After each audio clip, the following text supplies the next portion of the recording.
दर्शक हमारे साथ हैं, तन्मय हैं मुंबई से। टाटा मोटर्स के 120 शेयर हैं इनके पास। 412 रुपए की खरीद भाव है। इतनी गिरावट के बाद भी अभी भी ये मुनाफे में हैं। 633 रुपए के आसपास आज की क्लोजिंग प्राइस है टाटा मोटर्स की। गौरांग सर, क्या करना चाहिए टाटा मोटर्स में इनको? तो देखिए, अगर इन्होंने 412 में खरीदारी करी है तो तन्मय जी ने 1100 के भी भाव आते हुए देखे होंगे, क्योंकि ये खरीद मेरे ख्याल से काफी समय पहले की खरीद मुझे लग रही है। भाव देख करके मैं ये अनुमान लगा रहा हूं। जब आपने 412 में लिया और अगर आपने 1100-1200 के भाव देखे तो आपको मेरे ख्याल से थोड़ा बहुत मुनाफा समेटने का भी आपको प्रयास करना था, लेकिन आपने किया नहीं और आप सूरत हाल के 630-33 पर आकर के खड़ा हो गया।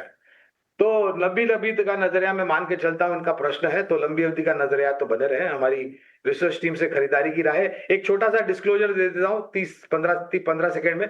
जो भी निवेश लायक रणनीति आज आपके समक्ष रखेंगे, ये हमारी रिसर्च टीम की तरफ से है। इसमें हमारी कंपनी जियोजित अथवा मेरा कोई निजी निवेश नहीं है, ना ही कोई वित्तीय लाभ हमें मिलता है, ना ही किसी प्रकार का कॉन्फ्लिक्ट ऑफ इंटरेस्ट। लेकिन इसी प्रकार से राय हमारे क्लाइंट्स को देते हैं, हो सकता है उनका निवेश हो। तो ये सलाह है टाटा मोटर्स को लेकर।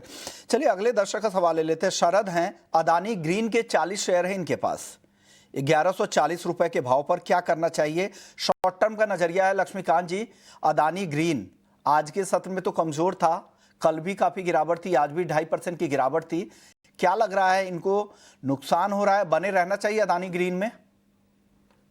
जैसा कि आपने बताया इनका शॉर्ट टर्म का नजरिया है, तो डेली और वीकली के चार्ट्स पे तो बेरिश सेंटिमेंट ये दिखाई दे रहे हैं। इवन वीकली के चार्ट्स पर यहाँ पे एक असेंडिंग ट्रेंड लाइन का ब्रेकडाउन हो चुका है और ये स्टॉक अपने 20 वीक मूविंग एवरेज के नीचे फिसल चुका है। तो मुझे लगता है कि इनको यहाँ से एग्जिट होना चाहिए और किसी दूसरे स्टॉक्स में इनको ट्रेड करना चाहिए, क्योंकि जो सेंटिमेंट है वो बेरिश दिखाई दे रहे हैं। और जब तक ये स्टॉक 950 फॉलोड बाय 970 के नीचे रहता है तब तक इसमें बेरिश सेंटिमेंट बना रह सकता है। और मुझे लगता है कि आने वाले समय में हमें और नीचे के स्तर देखने को मिल सकते हैं। अभी फिलहाल जो नेक्स्ट सपोर्ट आता हुआ दिखाई दे रहा है वो 850 का है। 50 आपको नियर टर्म का सपोर्ट लग रहा है। चलिए अगले दर्शक हमारे साथ पराग हैं। पीएफसी के 57 शेयर हैं इनके पास 423 रुपए के भाव पर। गौरांग सर, 423 बाइंग प्राइस है पीएफसी, क्या करें?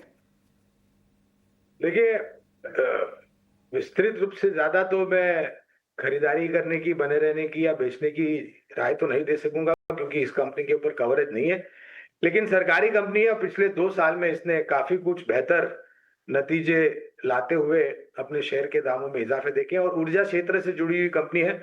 ऊर्जा उत्पादन क्षमता को वित्तीय सहायता करती है। पावर फाइनेंस कॉर्पोरेशन नाम हुआ करता था, अब इसका पीएफसी नाम है। सक्षम और मजबूत कंपनी है।